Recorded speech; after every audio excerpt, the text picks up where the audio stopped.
Je m'appelle Charlotte Bouvard, j'ai 50 ans et j'ai créé l'association SOS Préma.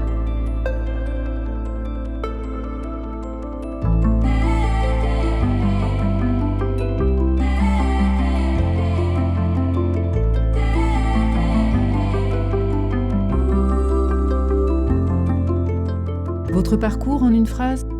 J'ai fait des études de communication option politique. J'ai travaillé à l'Assemblée nationale comme collaboratrice parlementaire. Ensuite, j'étais marketing manager dans une société de conseil en management. Et j'ai créé l'association SOS Préma. 3 adjectifs pour vous définir en tant que femme de santé ? Engagée, audacieuse et persévérante. Votre initiative, en quelques mots ? SOS Préma, c'est une association qui s'occupe de la prématurité en France. Et pour ça, on soutient les familles, on travaille avec les équipes médicales et on sensibilise les pouvoirs publics. On est vraiment les experts de terrain qui faisons remonter ce qui ne va pas vers eux. Par exemple, on a fait rallonger le congé maternité des mamans de prématurés. On a fait créer un congé paternité spécifique en cas d'hospitalisation du nouveau-né.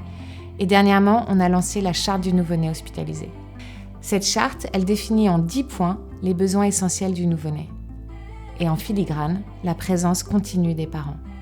Parce que les dernières études scientifiques prouvent que la présence des parents 24 heures sur 24, la prise en soin de cette famille et non plus de ce bébé tout seul, ça réduit le temps d'hospitalisation, ça améliore le lien parent-enfant et ça améliore le développement du bébé.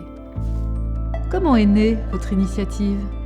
J'ai accouché prématurément en janvier 2004 de mon 2e enfant, j'ai 3 garçons.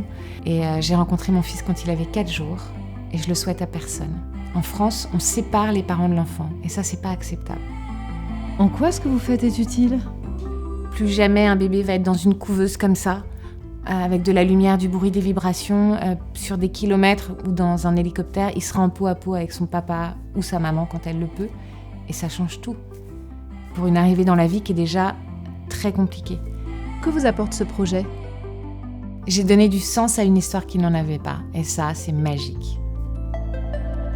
De quelle santé rêvez-vous ? Je rêve d'une santé responsable.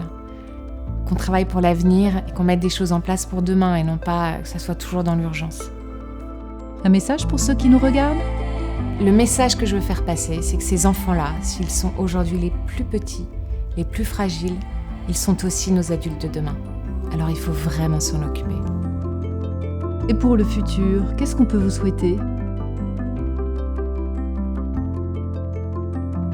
De continuer à avoir cette énergie débordante, parce qu'il en faut. Et aussi, je dirais, de continuer à rencontrer des gens formidables, parce que toute seule, j'ai pas fait grand-chose en fait.